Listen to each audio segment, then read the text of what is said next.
মাজারে টাকা পয়সা দান করলে গুনাহ হবে কিনা? কিরে ভাই, সব এক ক্যাটাগরি প্রশ্ন দিয়ে আজকে। মাজারে টাকা পয়সা দান করলে গুনাহ হবে কিনা? ভাই, টাকা পয়সা দানের খাত কি? যাকাতের 8টা খাত আল্লাহ বলছেন, ইন্নামাস সাদাকাতু লিল ফুকারা, যাদের অভাব আছে, সংসার চালাতে পারে না, কষ্ট হয়, তাদেরকে দিবেন। ওয়াল মাসাকিন, মিসকিনদেরকে দিবেন। ওয়াল আমিলিনা আলাইহা, যারা যাকাত কালেকশনে কাজ করে তাদেরকে দিবেন। ওয়াল মুআল্লাফাতি কুলুবুহুম, একটা মানুষ নামাজ পড়ে না বা ভিন্ন ধর্মের আছে, তাকে কিছু পয়সা দিলে, হাদিয়া দিলে সে দিনের দিকে আসবে, তখন সে উদ্দেশ্যে দেন। দানের খাত বলতেছে আল্লাহ তাআলা। হ্যাঁ, অফির রিকাব, কোন মানুষ দাস আছে তাকে টাকা দিয়া মুক্ত করে দেন। ওয়াফি সাবিলিল্লাহ, আল্লাহর রাস্তায় দান করেন, জিহাদে দান করেন বা আল্লাহর রাস্তায় দান করেন। এই যে মুসাফিররে দান করেন, 8টা খাত আল্লাহ তাআলা বলেছেন, এগুলো হলো দানের খাত। এর মধ্যে মাজার নামক কোনো খাতের কথা কিন্তু আমার কথা বিশ্বাস না হলে আপনি কোরআন খুলে মিলিয়ে দেখেন। কি হুজুর আছে?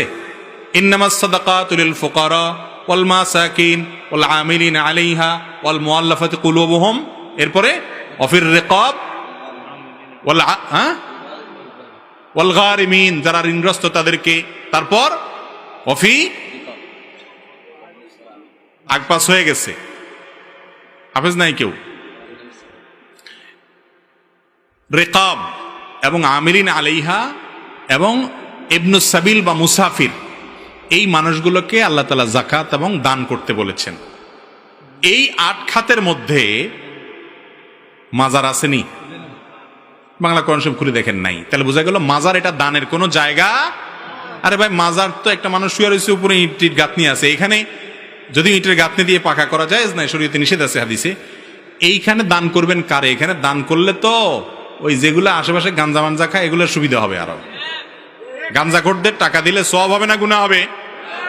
আরে দান করবেন গরিব মানুষকে, অভাবী মানুষকে, মসজিদের উন্নয়নে, মাদ্রাসার উন্নয়নে, ভালো কাজে। ওখানে দান কি জন্য করবেন? ওখানে দান করলে কাল্লা পাবে। হিয়ানা যায় মোমবাতি জ্বালা। আরে ভাই, মোমবাতি দিবেন গরিবের ঘরে, যে মোমবাতির অভাবে ছেলেটা পড়তে পারে না, তারে মোমবাতি কিনে দিবেন। মোমবাতি কিনে দিবেন ওই ঘরে, যেই ঘরে বেচারার বিদ্যুৎ নাই, তারে মোমবাতি কিনে দিবেন।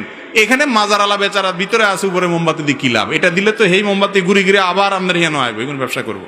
ঠিক না ভাই? ঠিক। আল্লাহ আমাদেরকে বোধ সম্পন্ন মুসলমান হওয়ার তৌফিক দান করুন। জায়েজ নাই এই সমস্ত মাজার টাজারে মানত করা শিরক।